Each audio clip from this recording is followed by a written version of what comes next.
Hello, my dear students. Now we'll study about chemical properties of non-metals. हम 10th class का chapter 3 metal non metal पढ़ रहे हैं। पिछले वीडियो में हमने देखा physical properties of non metals. आज हम बात करने वाले हैं chemical properties of non-metals.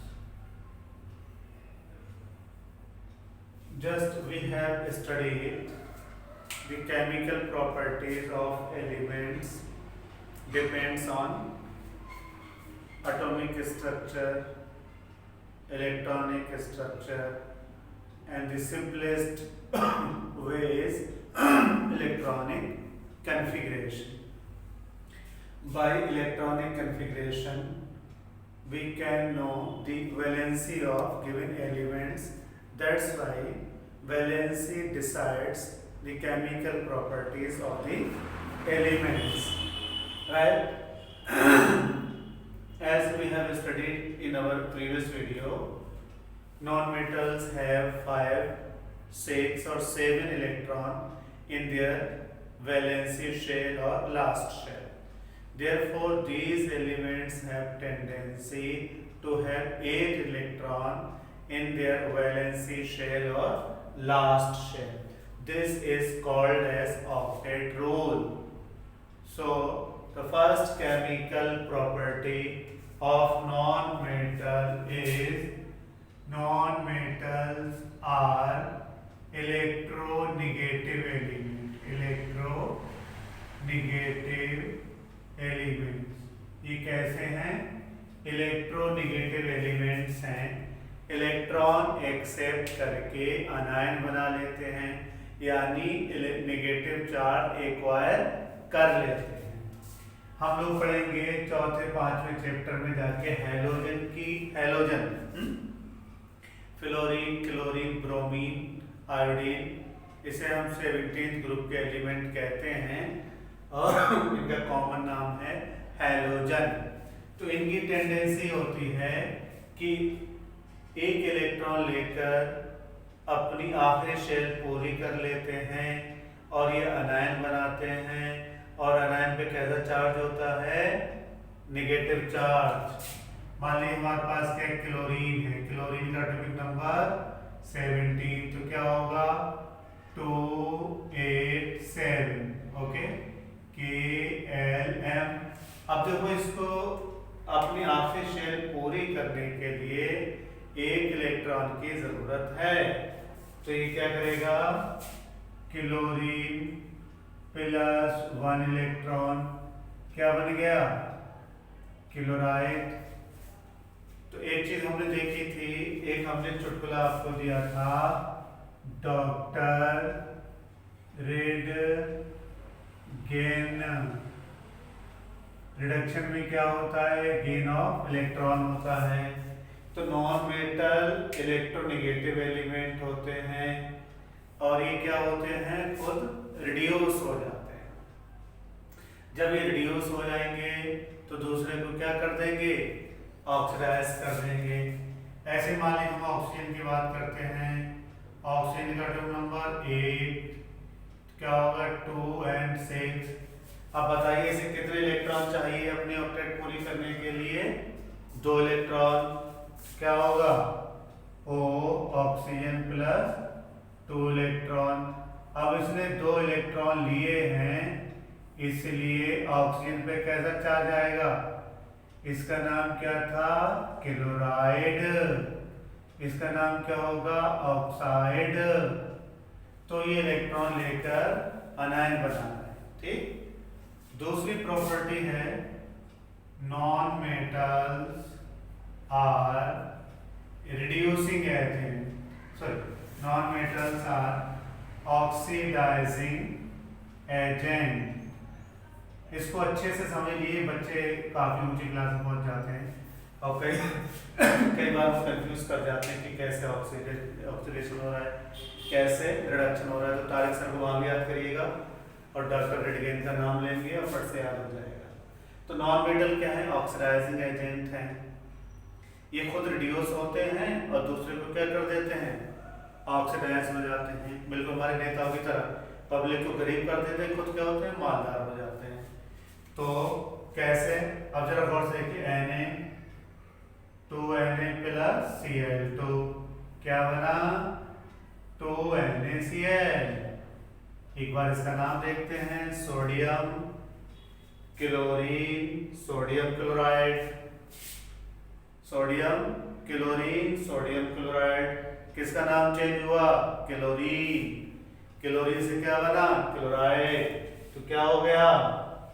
Chlorine का रिडक्शन हुआ। लेकिन उसने सोडियम का क्या कर दिया? ऑक्सीडेशन कर दिया। कैसे? Na+Cl क्या बना? Na+Cl-। सोडियम पर पॉजिटिव चार्ज क्यों आया है? क्योंकि इसने एक इलेक्ट्रॉन दिया है। क्लोरीन के ऊपर नेगेटिव चार्ज क्यों आया है? क्योंकि इसने एक इलेक्ट्रॉन लिया है। तो हम क्या कहेंगे? Non metals are oxidising agent.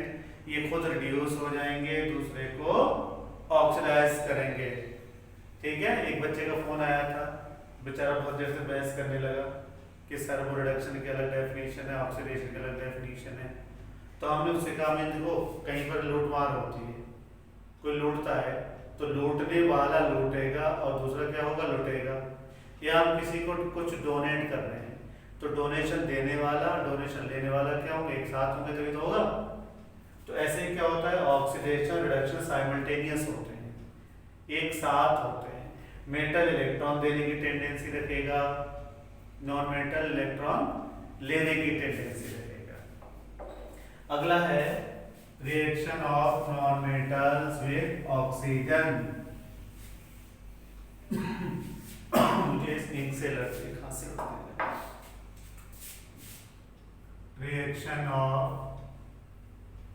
Reaction with oxygen है।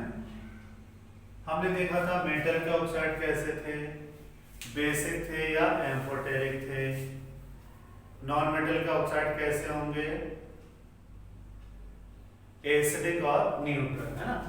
तो हम कहेंगे नॉन मेटल्स फॉर्म एसिडिक और न्यूट्रल ऑक्साइड्स। तो प्यारे बच्चों, डियर स्टूडेंट्स, एक सवाल जो 10th स्टैंडर्ड में अक्सर पूछ लेते हैं, नेम टू न्यूट्रल ऑक्साइड्स। तो पहले हम इनकी बात कर लेते हैं। तो न्यूट्रल ऑक्साइड कौन कौन से हैं? सबसे जरूरी, जिंदा रहने के लिए तेरी कसम, क्या पानी होना जरूरी है? हमारी बॉडी का 70% वाटर है। किस शक्ल में? Protoplasm. Proto means life, plasma means matter. तो ये देखिए न्यूट्रल ऑक्साइड हमारी जिंदगी के लिए जरूरी है। दूसरा है लाफिंग गैस। क्या? यस, यू आर राइट, सही सुना आपने। लाफिंग गैस, हिस्टेरिकल लाफिंग कहते हैं, हंसी के दौरे पड़ते हैं, फिर आदमी क्या होगा? बेहोश हो जाएगा। ये वाटर हो गया। ये हमारा है लाफिंग गैस। लाफिंग गैस, हंसी तो आपको आ गई होगी नाम सुन के लेकिन इसका नाम है नाइट्रस ऑक्साइड। नाइट्रस ऑक्साइड, ठीक है। दूसरा जो है कार्बन मोनोऑक्साइड। कार्बन मोनोऑक्साइड, ये तीन है। तीनों ये तो हमारी जिंदगी के लिए जरूरी है। ये दोनों बहुत ही डेंजरस हैं, हाईली टॉक्सिक नेचर होती है इनकी। इसकी थोड़ी सी जो है कुछ ppm में जो एंटो जो है लाफिंग हासिल आ देती है, लेकिन ये जानलेवा होती है। अगर कार्बन मोनोऑक्साइड हमारी बॉडी में चली जाए तो ये जो दुनिया का सबसे खतरनाक जहर है पोटेशियम साइनाइड, उससे भी ज्यादा खतरनाक है। इसका 10 मिलीग्राम जो है एक आदमी की जान आसानी से ले सकता है। मैं आपसे एक स्टोरी शेयर करना चाहता हूँ। बहुत सारे कंट्रीज हैं, डेवलप्ड कंट्रीज हैं, वो लोग बड़े बड़े दावे करते हैं कि हम बहुत आगे हैं, लेकिन एक परेशानी, those people are psychologically not satisfied, वो परेशान हैं। तो जापान में दिखाया कि उन्होंने एक वेबसाइट लॉन्च की और उसका नाम था इजी डेथ। वहाँ लोग खुदकशी करते थे, आप अंदाजा नहीं कर सकते। तो वो क्या करते थे कि गाड़ी स्टार्ट की और 4-5 लोग बंद हो गए, कार्बन मोनोऑक्साइड का सिलेंडर उन्होंने खोला, वहीं मर गए। एक आध लोगों से जो किस तरह से बच गए या कैसे नहीं कर पाए, तो उनसे पूछा ऐसा क्यों कर रहे थे आप लोग, तो उन्होंने कहा मरना तो चाहते हैं लेकिन दर्दनाक मौत नहीं मरना चाहते। God knows better what will be there psychology, I don't know, but it's quite dangerous. ये क्या करती है, हमारी हीमोग्लोबिन की जो ऑक्सीजन कैरिंग कैपेसिटी है वो कम कर देती है। इधर से ऑक्सीजन लेके जाती है हीमोग्लोबिन, ऊपर से क्या होती है कार्बन डाइऑक्साइड वापस लाती है। लेकिन अगर ये चला गया तो ये जो है हीमोग्लोबिन को डेड कर देता है, और उसका नाम ही रखा गया कार्बोक्सी हीमोग्लोबिन। तो ऑक्सीजन ले जाने की कैपेसिटी क्या होगी, बहुत कम हो जाएगी, दम घुटने से मर जाएगा या कॉमा में चला जाएगा। Okay, so these are the example of neutral oxides. अब देखते हैं एसिडिक ऑक्साइड कौन कौन से हैं। C+O2 क्या बनेगा, CO2। CO2 एसिडिक ऑक्साइड है या नहीं है, बोलिए कसम। थम्स अप, कुछ ठंडा हो जाए, वो थम्स अप का जो टेस्ट है, जायका जो है वो खट्टा क्यों होता है, एक्चुअली उसको हम कार्बोनेटेड ड्रिंक भी कहते हैं। उसमें कार्बन डाइऑक्साइड जब पास कराई जाती है तो कार्बोनिक एसिड बन जाता है, और ये वही कार्बोनिक एसिड हमारी कोल्ड ड्रिंक के सॉवर टेस्ट के लिए जिम्मेदार है। CO2 प्लस H2O क्या बनेगा, H2CO3, जिसको हम नाम देंगे carbonic acid. Carbonic acid normal temperature में भी 1 लीटर कोल्ड ड्रिंक में लगभग 3 लीटर कार्बन डाइऑक्साइड डिसॉल्व हो जाती है, इसलिए बहुत ज़्यादा शौक मत बनवाइए। तो ये जो कोल्ड ड्रिंक है उनका जो सॉवर टेस्ट है वो इसलिए है क्योंकि कार्बन डाइऑक्साइड डिसॉल्व होकर कार्बोनिक एसिड बना लेते हैं। ऐसे क्या होता है, सल्फर जलती है, सल्फर डाइऑक्साइड बनाती है, S+O2 क्या बनेगा, SO2, SO2 प्लस H2O। प्यारे बच्चों इसका नाम बूझो तो जाने, पहचानिए, पहचान कौन, ये है सल्फ्यूरस एसिड। सल्फ्यूरस एसिड ये अनस्टेबल होता है, धीरे धीरे एयर में जो ऑक्सीजन मौजूद है उससे रिएक्ट करके ये सल्फ्यूरिक एसिड में चेंज हो जाता है। ठीक है, ऐसे ही क्या होगा, सल्फर अगर कंप्लीट कंबस्शन हो रहा है सल्फर का तो क्या बनेगा, sulphur trioxide SO3 plus H2O क्या बनेगा, H2SO4 सल्फ्यूरिक एसिड। एक सवाल एनटीएससी का मुझे याद आ गया, एक बार ये पूछा गया कि कार्बोनिक एसिड का अनहाइड्राइड क्या होता है।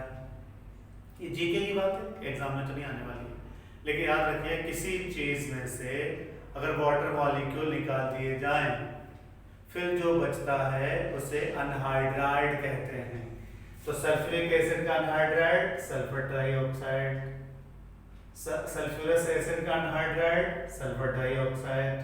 और ये बहुत आसान है, ये हम कहेंगे कार्बन डाइऑक्साइड का हाइड्रस क्या कहलाएगा, तो इसका हाइड्रस क्या कहलाएगा, कार्बोनिक एसिड। अब हम उल्टा पूछ रहे हैं, कार्बोनिक एसिड का अनहाइड्राइड क्या कहलाएगा, कार्बन डाइऑक्साइड। या अनहाइड्रस का सीधा सीधा मतलब है इसमें से एक वाटर मॉलिक्यूल निकाल दें, तो देखिए गौर से H2O क्या बचा, carbon dioxide. Therefore carbon dioxide is anhydride of carbonic acid। ऐसे क्या होता है बच्चों, नाइट्रोजन जब स्पार्क होती है, लाइटनिंग होती है, तो नाइट्रोजन के बहुत सारे ऑक्साइड बनते हैं। वो ऑक्साइड धीरे धीरे किसमें चेंज हो जाते हैं, N2O5, नाइट्रोजन पेंटाऑक्साइड। ये नाइट्रोजन पेंटाऑक्साइड जब वाटर में डिसॉल्व होती है तो क्या बना लेती है, नाइट्रिक एसिड। अब अगर आपसे कोई पूछे नाइट्रिक एसिड का अनहाइड्राइड क्या है, तो क्या होगा, N2O5। क्या होगा, N2O5, राइट। अच्छा, एक खास बात और है, ये नॉन मेटल जो हैं वाटर और डाइल्यूट एसिड से रिएक्ट नहीं करते हैं। So this was all about chemical properties of non metal. आपके कमेंट आ रहे हैं, डिमांड आ रही है, लेकिन मैं धीरे धीरे सारी पूरी करूंगा क्योंकि अभी कुछ उलझन मुझे हो गई। एक तो मुझे एलर्जी है इंक से, इससे खांसी उठती है, आप लोगों को बुरा लगता होगा। दूसरी बात ये है कि आजकल थोड़ा सा टाइम कम मिला, मैं प्रॉमिस करता हूँ बहुत अच्छी वीडियो डालने वाला हूँ, आप देखते रहिए। हाँ वही, सब्सक्राइब करिए, शेयर करिए, हाँ वो ठेगा दिखाइए, ठेगा, और हाँ घंटा बजाइए, अब बजा देंगे। Okay, thank you very much.